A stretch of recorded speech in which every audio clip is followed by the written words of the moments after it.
It won't damage him to have to wait a bit. এটা যদি আমরা আরেকভাবে বলি, It won't harm him to have to wait a bit. দুটো বাক্য কি সঠিক নাকি ভুল? চলেন দেখি। ড্যামেজ অথবা হার্ম নেগেটিভ সেন্টেন্সে বসে না, তাহলে কি বসে? হার্ট বসে। তাহলে বাক্যটি কি দাঁড়ায়? It won't hurt him to have to wait a bit.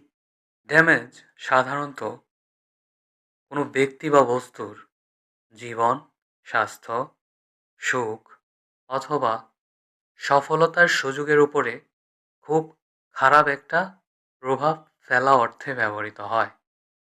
অথবা ড্যামেজ শারীরিকভাবে কোনো